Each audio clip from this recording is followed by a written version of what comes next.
सफलता और असफलता में एक बहुत बड़ा कारक जो है वो होता है प्लानिंग का, वो होता है स्ट्रेटेजी का, वो होता है रणनीति का। आपने सफलता हासिल की है या फिर आप असफल हो गए हैं, इसमें एक बड़ा योगदान जो है वो आपकी प्लानिंग का है, आपकी रणनीति का है।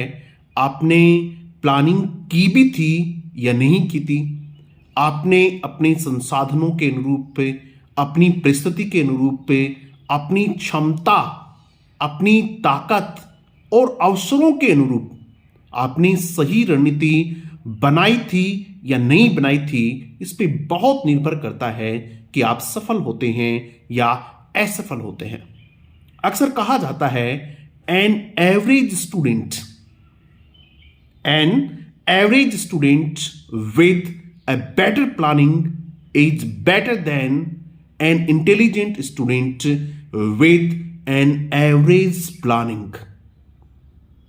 समझिएगा, एक बहुत साधारण विद्यार्थी एक बहुत शानदार रणनीति के साथ है, एक बहुत अच्छी योजना के साथ है, वो साधारण विद्यार्थी उस बहुत इंटेलिजेंट स्टूडेंट से अच्छा है जिसकी रणनीति बहुत कमजोर है। इसलिए हमेशा अपनी प्लानिंग कीजिएगा, अपनी रणनीति बनाइएगा। मुझे कब, कितना, कैसे, कहां से पढ़ना है, क्या पढ़ना है, क्या छोड़ना है। यह तो इंपॉर्टेंट होता ही है कि क्या पढ़ना है, लेकिन यह भी कम इंपॉर्टेंट नहीं होता है कि मुझे क्या छोड़ना है।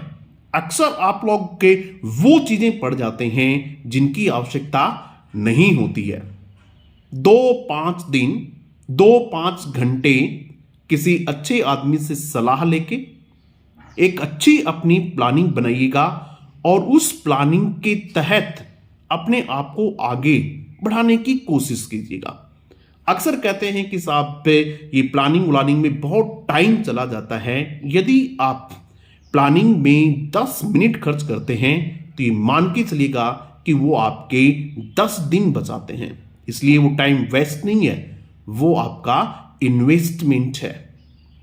कोई भी युद्ध, कोई भी मैच, कोई भी एग्जाम पहले माइंड में जीते जाते हैं, फिर उसके बाद वो धरातल पे आते हैं। उसेन बोल्ट से कहा जाता है कि आप साहब इतनी सारी रेस कैसे जीतते हैं, आपकी क्या रणनीति होती है।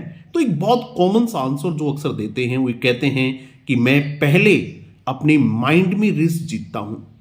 सचिन तेंदुलकर भी ऐसा ही कहते हैं कि मैं दूसरे दिन जो मैच होने वाला है उस मैच को पहले अपने माइंड में खेलने की कोशिश करता हूं, एक शानदार रणनीति के साथ मैदान में उतरता हूं। तो आप और हमें भी कोशिश करनी चाहिए, एक अच्छी प्लानिंग तैयार की जाए। उस प्लानिंग में आपकी क्षमताओं को ध्यान में रखा जाए, आपके संसाधनों को ध्यान में रखा जाए, आपके समय को ध्यान में रखा जाए। सभी चीजों को ध्यान में रखते हुए एक अच्छी प्लानिंग कीजिएगा कि मेरे पास इतने दिन हैं, इतना मुझे पढ़ना है, इतने समय में दे सकता हूं। उस सब बातों को ध्यान में रख के अपनी प्लानिंग कीजिएगा।